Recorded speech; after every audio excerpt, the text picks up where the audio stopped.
Hurup-hurup wus nyawiji gedha keprak pindha keketeki jejantung dadya jati ning agesang.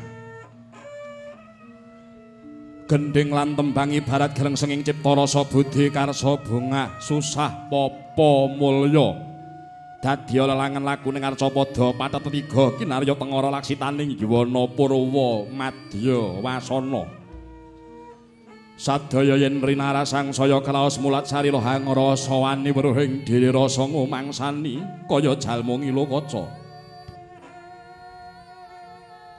Jalwes triwus sinakup kocaping calita hala becik wis binabar jroning pakeliran ya ing kono sejatine nonton pakeliran Tinggit Purwa.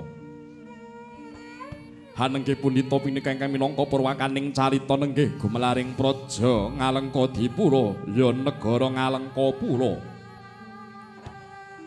Sisih wetan winatesan Gunung Mangliawan kiblat kidul winatesan Samudra Hindi ngungak mangilen wana Dandaka dene manglung mangaler kawis tinggal segara adi. Kucap praja Ngalengka segara ingkang hangupengi pranyata jembar jajane gedhe wulu pawetune kendel betenge. Jero jagange turta akeh wadya balane nanging nadyan mangkono goreh rongeh kawulane asalang tunjang panguripane samya luntur panembahe suda rasa katresnane.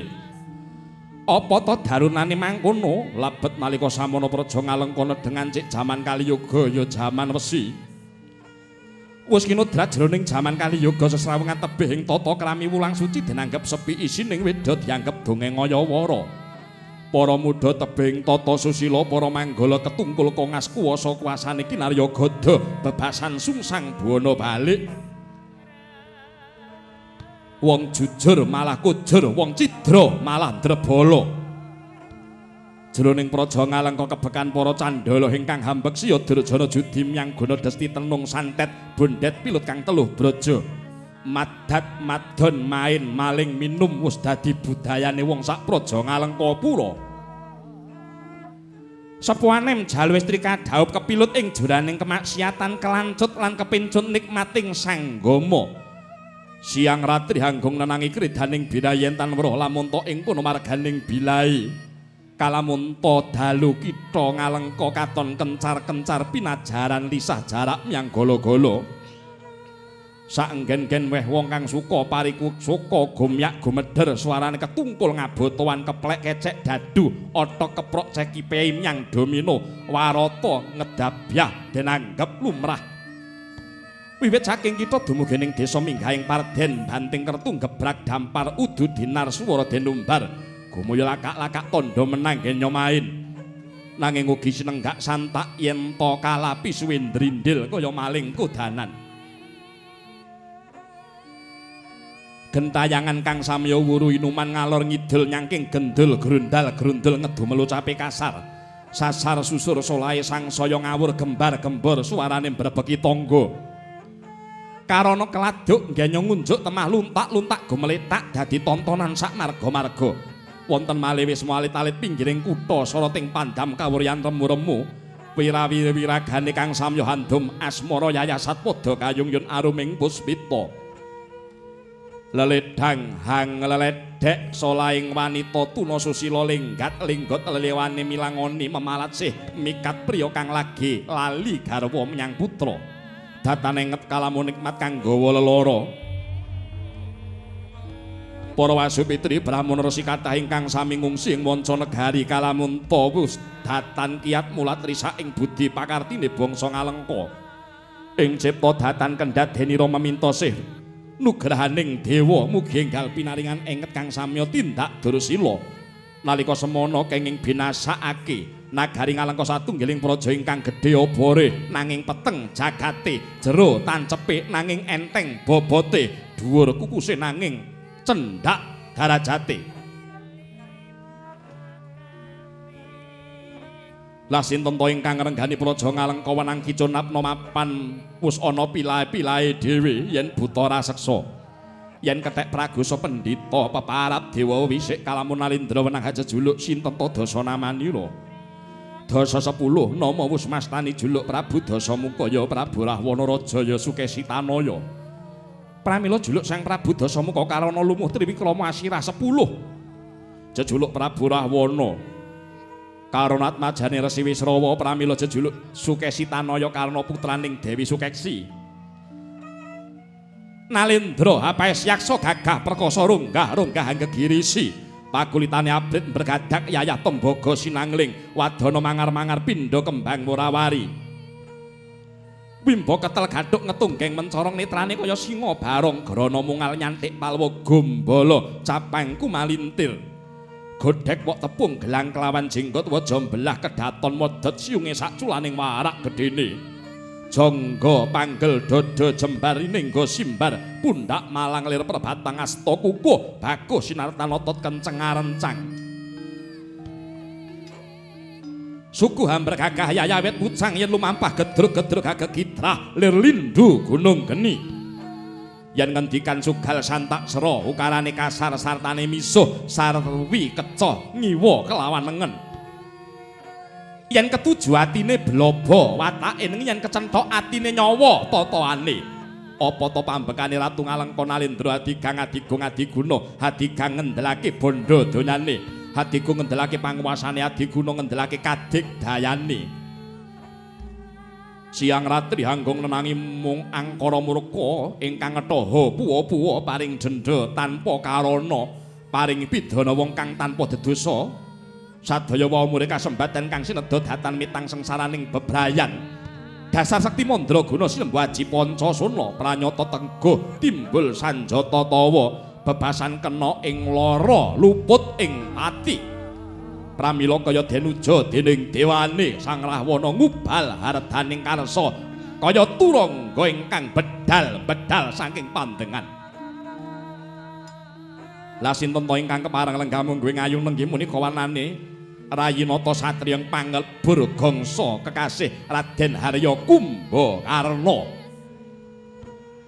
Senadyan to wujude raseksa gong luhur prabata siwi pepawaane nadyan mangkunawa wujuding Sang Kumbakarna parandene bebudening satriya pinandhita ingkang kepareng lenggah mungguing ayu punika tawananing putra Nalendra ing Alengka satriya ing bikukung purana nggih Raden Beganandaya Raden Indrajit ing wuri pepak ander para nayakaning praja ingkang kedadosan saking wadya bala nagari Ngalengka. Ana ingkang awujud bacingah, ana ingkang wujud raseksa. Pating galero, pating galareng lir macan sewu mungguing kerangkengan. Teka mangkono panglucitaning driya Sang Nata Prabu Dasamuka Dupi. Wus mulat ingkang rayi satata lenggah nggih Raden Harya Kumbakarna.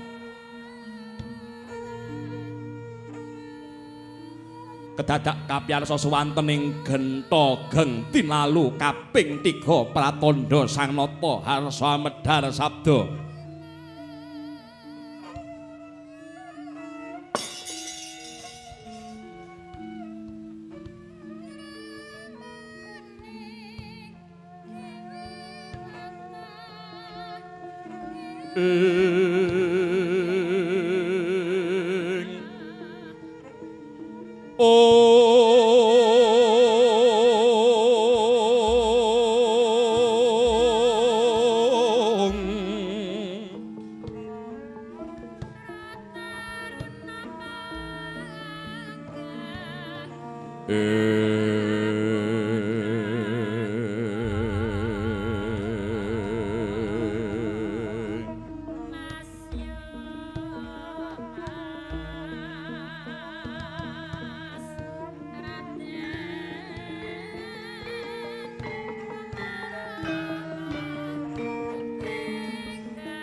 Yaksa Gora rupa risedeng Nalendra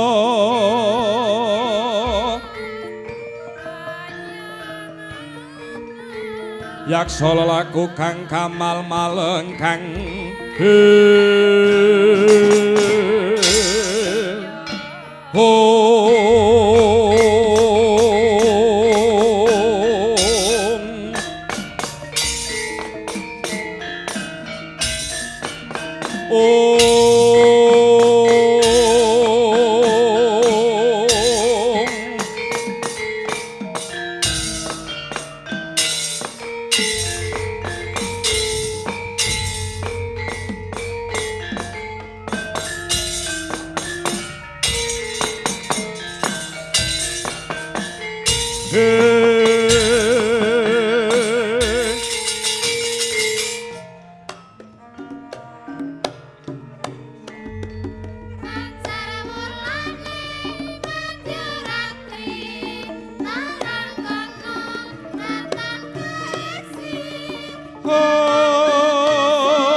Yang Candra Purnama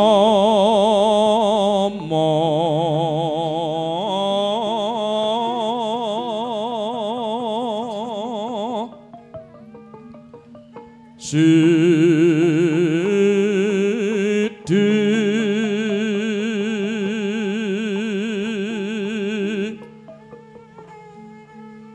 minangka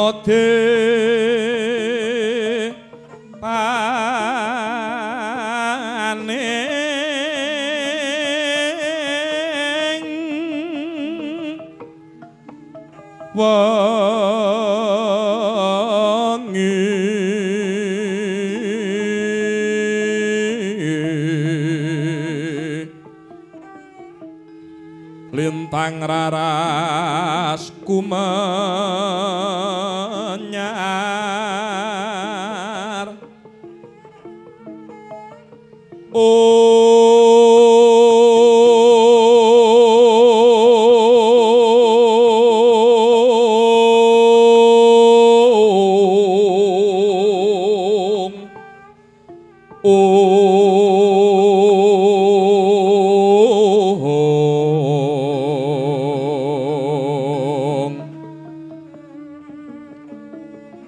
Jaladhara dipaningsih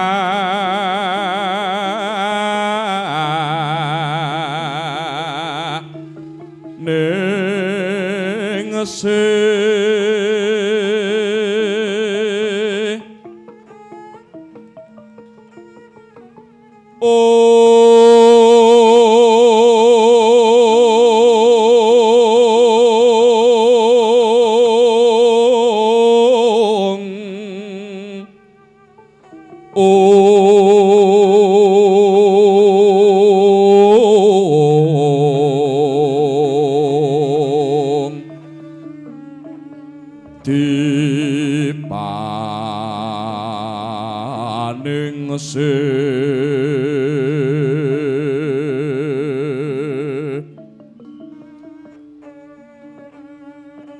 katrangan padyating kilat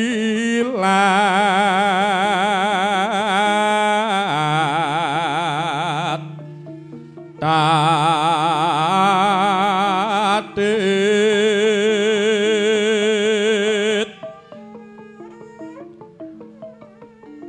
ho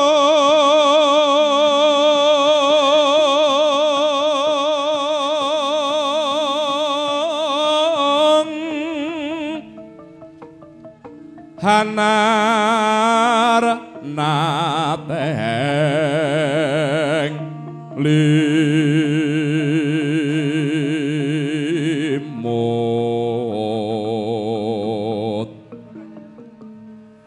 ririsan dulur lan imur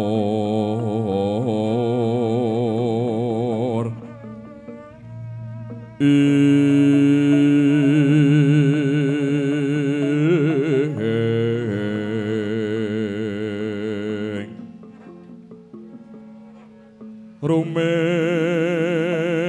ulat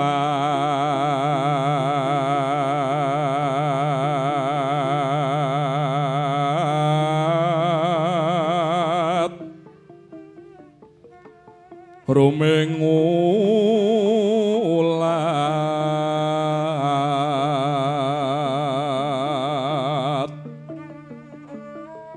sorhap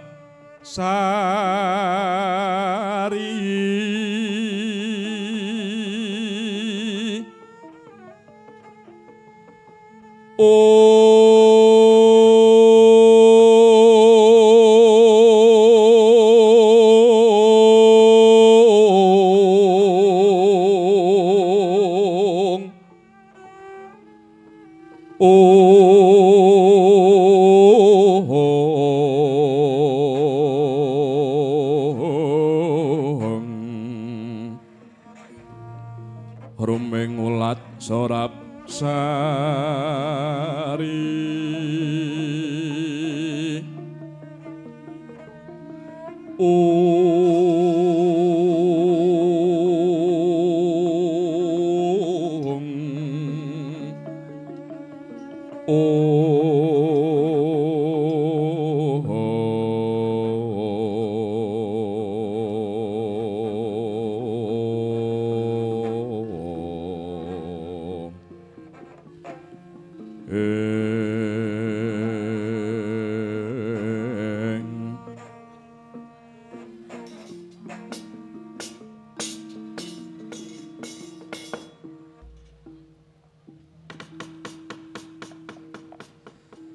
sampun miyos jeng Sri Narapati saking jero kedaton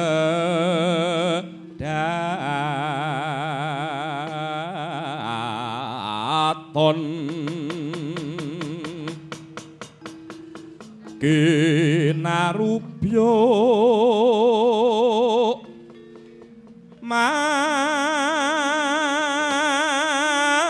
manggung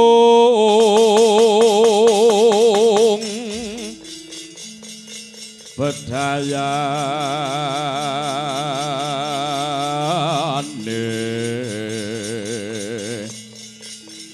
samya ngampil upacare ngaji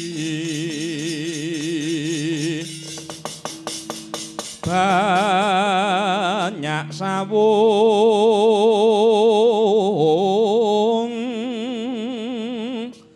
galing kencana ngenguwung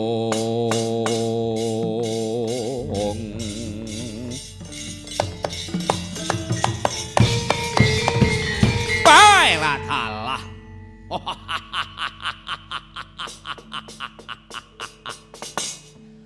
Reca manik jati ning alam kang tinuding jagat ya pandhaku ya donyaku ya amalku dhewe Mas patikku mala inten welah Allah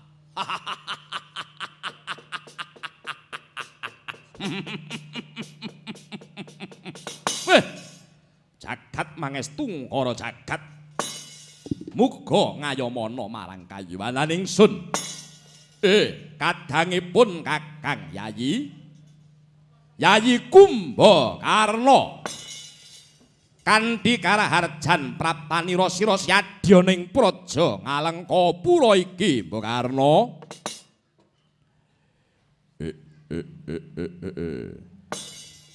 Kakang Prabu kasembuh berkah pangestune Kakang Prabu sowanku lir sambe kala ora liwat aku ngaturake sungkem Kakang pangabekti wae tumuli tampanana Kakang Prabu Dasamuka walah dalah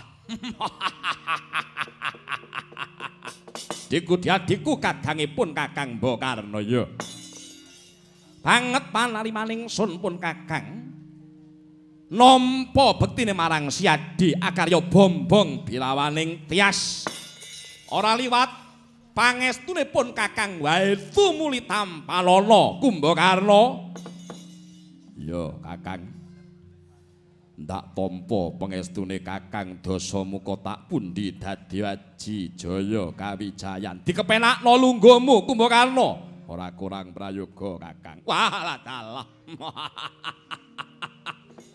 Bokarno Kakang Prabu Dasamuka apa gedene atiku ngasorake marang Hardi Himawat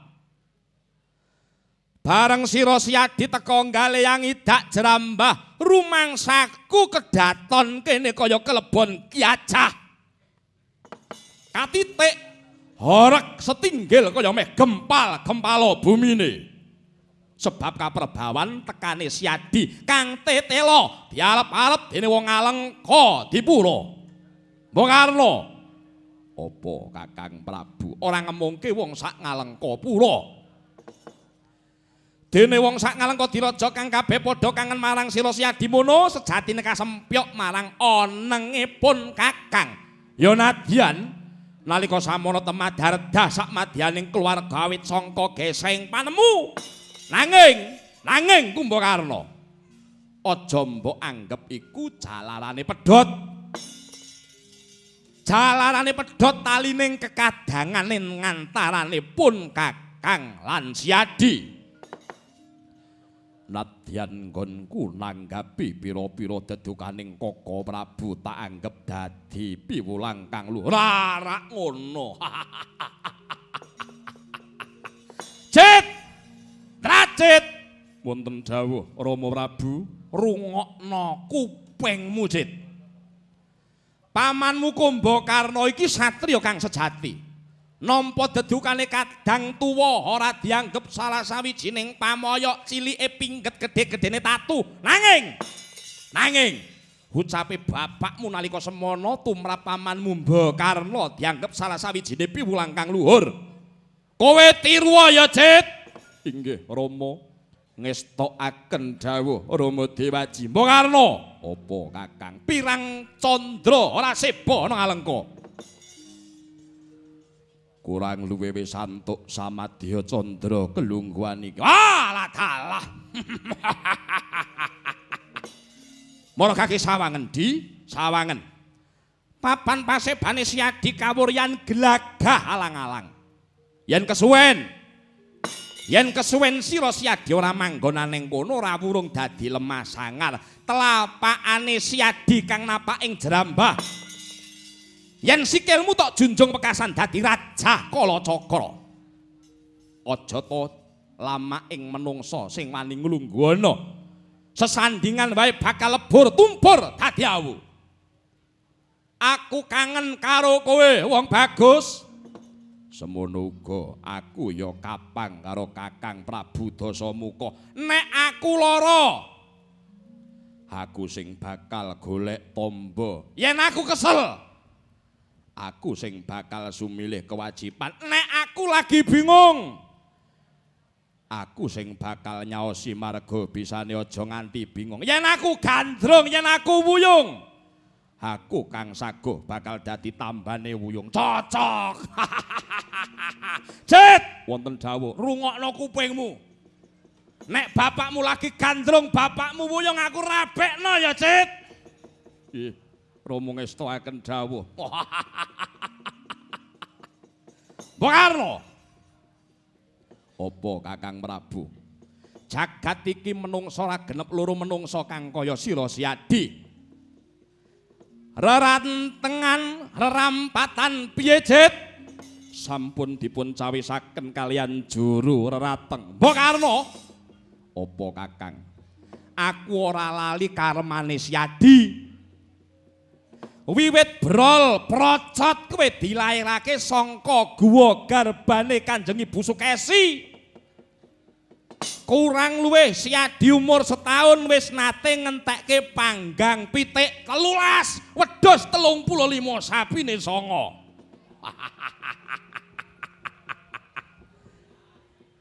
Rerampatan kang wis cumawis apa wae, Cit? Wonten empal Handaka Rama. Apa maneh? Wonten empal Maindha. Apa maneh? Wonten empal Menjangan. Apa maneh? Wonten empal Dwi Panggojok. Lali senengane bapakmu empal Gombyok.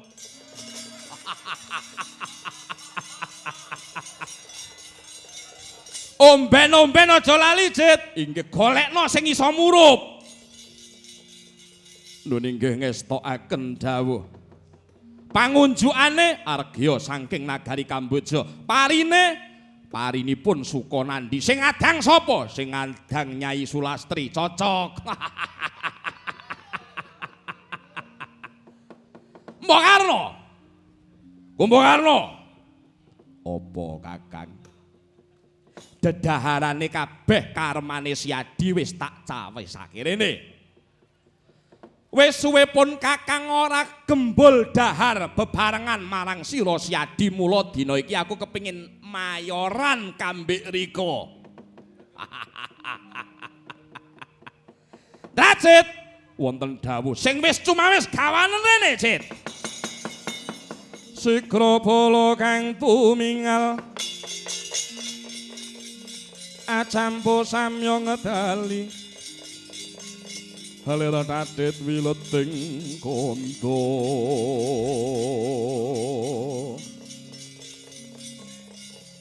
danyang gong manguncang niti oh